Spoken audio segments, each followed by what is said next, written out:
Inilah penyebab rezeki kurang lancar dan sulit datang. Hindari dan tinggalkan. Mungkin ada yang pernah merasa dirinya begitu susah rezeki, sudah melakukan berbagai usaha, namun rezeki yang diharapkan kurang lancar. Kebahagiaan yang diinginkan juga terasa sangat jauh.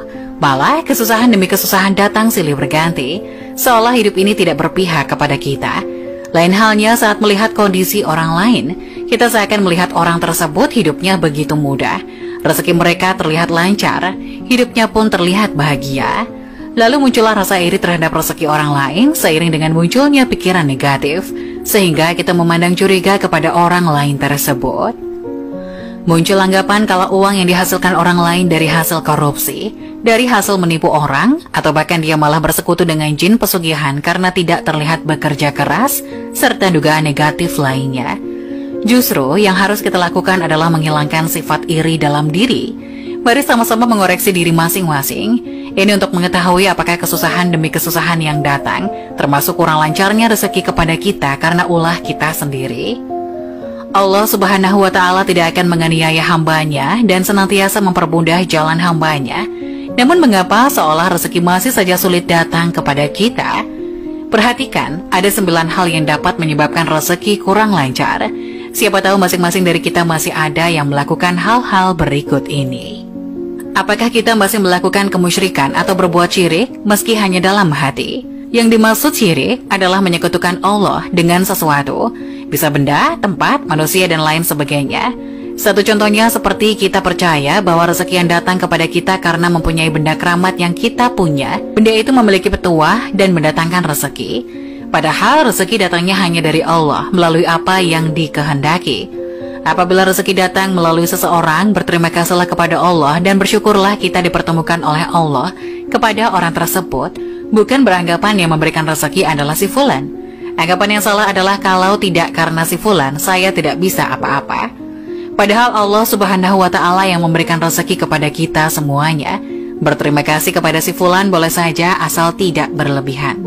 2. Perhatikan sholat kita. Misalkan sekarang kita hanya mengerjakan sholat 3 waktu, mulailah melengkapi menjadi 5 waktu. Misal masih malas, paling tidak tambah 1 waktu. Kemudian di hari berikutnya tambah 1 waktu lagi. Pertahankan dengan cara bersegeralah menunaikan kewajiban saat terdengar panggilan azan. Hindari menunda. Luangkan waktu 10 menit untuk menunaikan ibadah sholat karena waktu luang kita semuanya lebih panjang dibanding mengerjakan sholat yang hanya butuh waktu kurang lebih 10 menit. 3. Hindari sebisa mungkin menyakiti hati orang tua. Apabila kita pernah berbuat salah atau mengucapkan pernyataan yang menyakiti orang tua kita, mulai sekarang bangunlah dan minta maaf kepada kedua orang tua kita.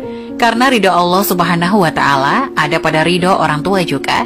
Lalu bagaimana jika orang tua sudah meninggal, sedangkan kita pernah menyakiti hatinya dan belum sempat meminta maaf? Paling tidak doakan mereka dengan doa yang baik dan meminta ampun kepada Allah Subhanahu wa Ta'ala. Sesungguhnya Allah Maha Belas Kasih kepada hambanya.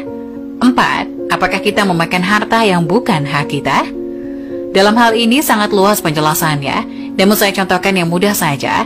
Dalam harta yang kita dapat, ada hak dari fakir miskin termasuk anak yatim piatu, yakni 2,5%. Untuk itu kita sisihkan bagian yang memang menjadi hak mereka dari penghasilan kita, lalu berikan. Caranya bagaimana? Carilah anak yatim, piatu, dan yatim piatu, atau orang miskin di daerah kita tinggal, berikan hak mereka. Kita tidak perlu malu meski yang kita berikan hanya sedikit, karena berawal dari sedikit, dengan niat yang tulus itulah, awal kita semuanya akan ditambah rezeki yang berlimpah oleh Allah Subhanahu wa Ta'ala. 5. Berdagang dengan tidak jujur. Apabila hendak melakukan jual beli, hendaknya tidak mengurangi takaran, bahkan kalau bisa, lebihkan sedikit takaran dan niatkan untuk bersedekah. Apabila jual beli barang, utarakan sesuai dengan kondisinya. Misalnya jual beli HP bekas, jika ada yang rusak, utarakan saja dan berikan harga yang pantas. Ada yang bilang jujur akan hancur. Perlu juga diketahui kita akan menerima lebih sedikit daripada yang tidak jujur.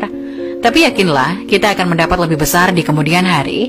Orang yang tidak jujur mungkin akan menerima lebih banyak di awal, akan tetapi setelahnya akan mendapatkan sedikit karena perbuatan kurang jujur yang dilakukannya sendiri. Saran untuk kita semua, jika sifat ini masih ada pada diri kita semuanya, mulailah sedikit demi sedikit kita hilangkan, karena Allah Subhanahu wa Ta'ala